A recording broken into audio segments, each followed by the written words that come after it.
What's up, YouTube? Just want to make a quick video to all my new truck drivers out there. I will be making a year. This month actually will be my first year in trucking. So I just want to make a video to all the new people, tell y'all, y'all can do it. It's not that hard, especially if you get past schooling. Now, I think the hardest part in school might be the pre-trip, remembering that stuff.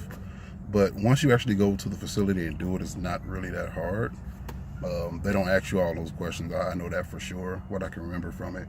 And when you go to take the actual test, or the people that come to your school and take the test, when you're in the truck with them, you have to look at them like they're one of the people at the school that you ride in a truck with. The reason I say that is because a lot of times that person will get in the truck and then you'll start driving differently because you see them as, oh, I gotta, drive perfect for these people. So the best way to try to handle that is to try to, picture them as one of the people from your school that you usually drive with, like one of the instructors or whatever. And it'll help, man. It'll help get you through it. Now, you ain't got to be perfect with it. Most of these schools, you got to have a manual to get through. I had to use a manual, which I hate manuals. But yeah, you got to get used. I've never drawn a manual before I went to school. That was my first time driving any manual. I was scared at first, and once I got in there and I got it down a little bit, then I was cool. I still had a little problem with the downshifting. Even now, if I do a manual, I have a problem with the downshifting, which is why I'm in an automatic, and I tell them that. But yeah, once you pass all that and you get your actual CDL, man, it could be upstream from there. I'm telling you. I'm with my second company now. I won't say the name of the company I'm with now, but the first company I was with, because I just got out of school, I had to go over the road and do, I think it was 175 driving hours, just not working hours, driving hours behind the actual wheel driving. So, but every company is different. The way I picked my company, the school I was with, they had people to come in like twice a week. At the least, it was twice a week. But you ask them questions about stuff that you want. So make sure you talking to these companies, you ask them questions, about stuff that you want, because some of these companies will accommodate you on what you want. Like the company I went with, I specifically asked them, do y'all have automatics, and would I be able to get one? It was like, oh yeah, we can get you an automatic. Would you want your trainer? Yeah, I want my trainer to have an automatic. That's even better. Yeah, so they set it up. My trainer had automatic. I asked him if I want to smoke or non-smoke. He non-smoked. They gave me that.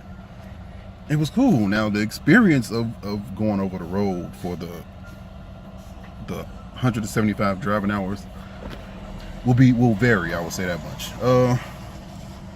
I liked it because I got to go to a lot of places that I never would have went to. But it is hard sharing a truck with a person for that long. So I was out for about a month and a half, I would say.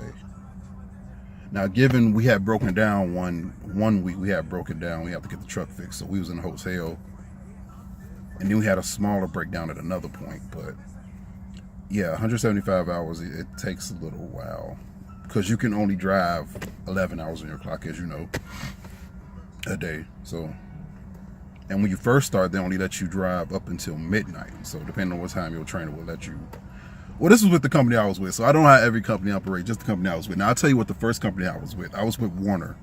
And a lot of people was bashing Warner at that time, and I was like, well, maybe that was back in the day when Warner was ran, differently and bad. But when I was, doing my training, I had absolutely no problems with it. They told you what you were getting for your training week, so you already knew up front what you was getting. Other than that, you just drive the truck, and the dude is there to teach you, what you need to know as far as being on the truck and using the Qualcomm and all that. And honestly, they're going to act like another teacher. I can tell you that right now. So get that in your head. If you have to go out over the road with a trainer, they're going to act like another teacher. So I'm just putting that out there. That was one of the things that I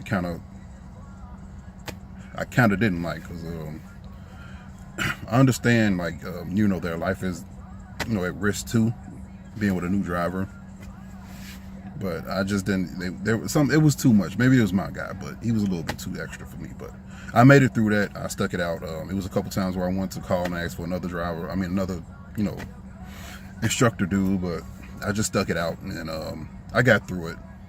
And like I said, it took about a month and a half. Yeah, so I got my CDL in May, and halfway through July I was done with the training. Now upon training, they'll ask you when it's almost close to time for you to get done with it.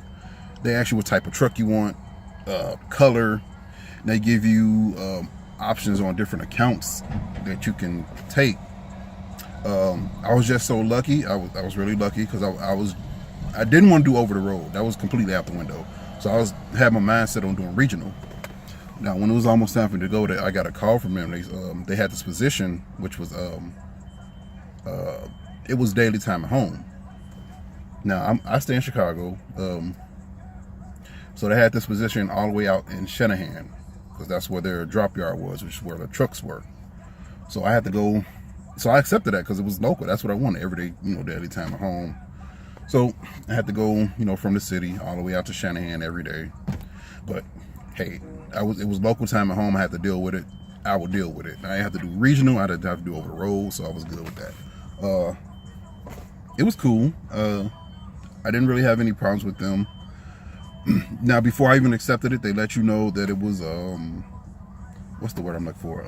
Salary. You get paid salary. So what you make, you will make around that same amount, like every week.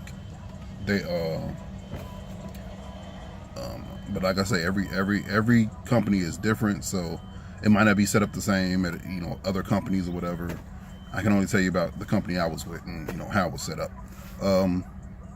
They was cool, but that drive was like 45 minutes to an hour every day, going and coming.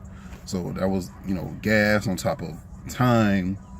And I was just like, you know what, I really don't want to do this no more. So I found another company where my brother had told me about. He had been with them, and the training pay was more than I was making at the last company. So that's how I knew I had to leave. So I ended up leaving, and the company I'm at now, I haven't had really any complaints with them. They're pretty good. I'm daily home at time again, so I'm home every night, every morning. Well, now my shift is 3 a.m. to 3 p.m. So get that in your head. If you get a daily time at home, it's going to be a 12-hour block, basically. So that's how they operate. Yeah, it's cool. It's cool. You get out what you put in.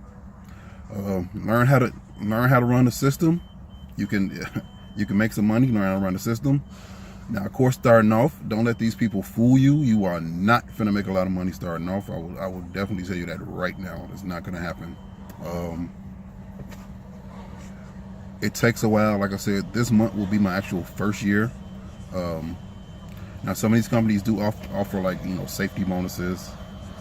Oh, and sign-on bonus. Try to get with a company that will give you a sign-on bonus. Those are key in the first year. So they'll give you a sign-on bonus, and they'll usually pay it out in like 4 increments over the year. Listen, they clutch. I can tell you that, clutch. So yeah, look for that too. They come in handy. Yeah, as far as the pay, you can pay it every week, of course.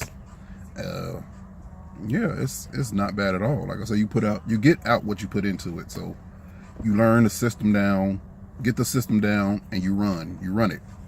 Of course, like I say, you have a 12-hour window. You got your clocks, so you already know when you're out there, what time you have to get there and back. So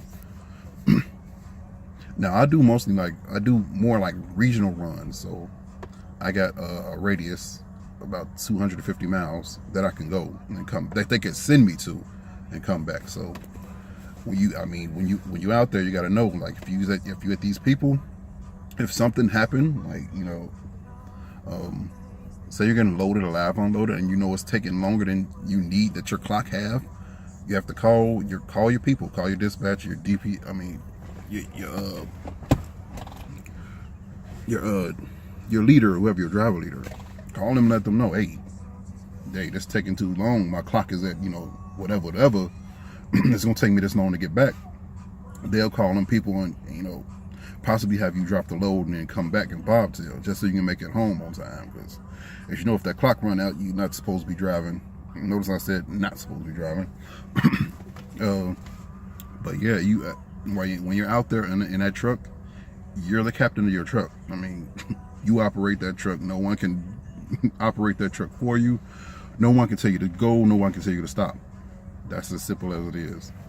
They can send you messages all day, but it's up to you to drive that truck and to ensure yourself to get back every day, basically. I mean, on time. So you gotta be aware of your clocks. You gotta know when they give you the distance in your Qualcomm. You gotta know about how long it's gonna take you to get there. Now, give or take, sometimes you're gonna run into problems, traffic, accidents.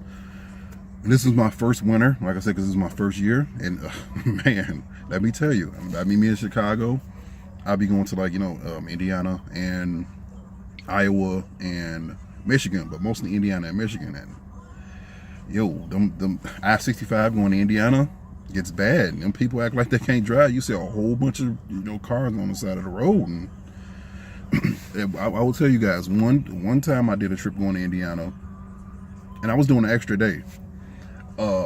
They shut down I-65, and I was like, what the hell is going on? I've never been on any major highway that's gotten shut down. They completely shut down I-65, where every car, every truck was stopped at that one point where I was at, and we had to just sit there, cut our cars and trucks off and just sleep. That's all we can do. It was closed down for 5 or 6 hours.